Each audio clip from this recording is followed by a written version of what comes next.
देवी चंद्रघंटा देवीची कथा। भक्तांनो, नवरात्रीचा तिसरा दिवस आहे।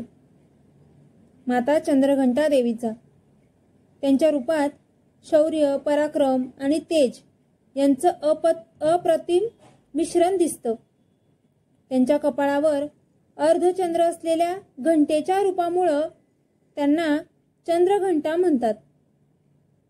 कथा अशी आहे की एका काळी सृष्टीत असुर, महिषासुर आणि इतर दुष्ट शक्तींनी त्रास वाढवला। ते देवतांना आणि मानवांना सतावत होते, धर्म आणि न्यायाचा नाश करत होते। संपूर्ण विश्वात भीती पसरली होती। देवतांनी भगवान ब्रह्मा, विष्णू आणि महेश यांना हे कळवलं। त्यांनी सल्ला दिला की एका महाशक्तिशाली देवी अवतरली पाहिजे, जिला सर्व दुष्ट शक्ती नष्ट करता येतील। त्यांच्या प्रार्थनेस प्रतिसाद देत पार्वतीनं आपलं चंद्रघंटा रूप धारण केलं। त्यांचे रूप प्रचंड तेजस्वी आणि उग्र होतं।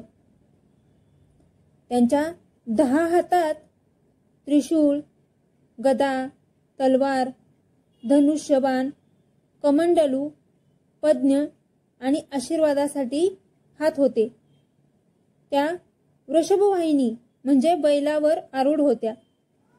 त्यांच्या कपाळावरील घंटा वाजली की संपूर्ण वातावरणात भयंकर असा गजर व्हायचा। माता चंद्रघंटा देवीनं असुरांवर आक्रमण केलं। महिषासुर आणि त्याच्या सेनांनी देवीच्या तेजाच्या समोर आपलं सामर्थ्य कमी वाटायला लागलं।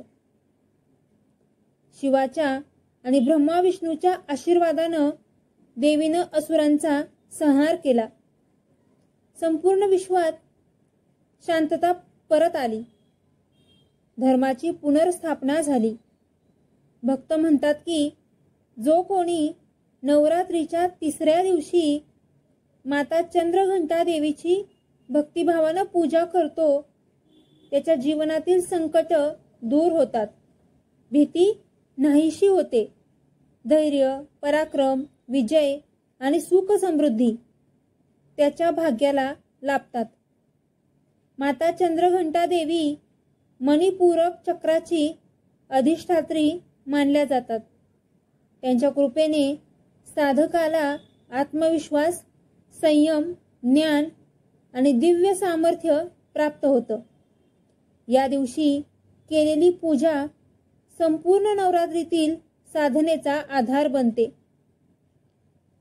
शेवटचा संदेश।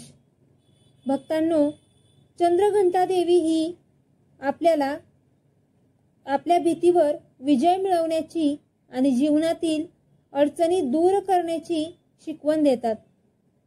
त्यांच्या कृपेने आपल्या मनात स्थैर्य, आत्मविश्वास आणि आनंद निर्माण होतो।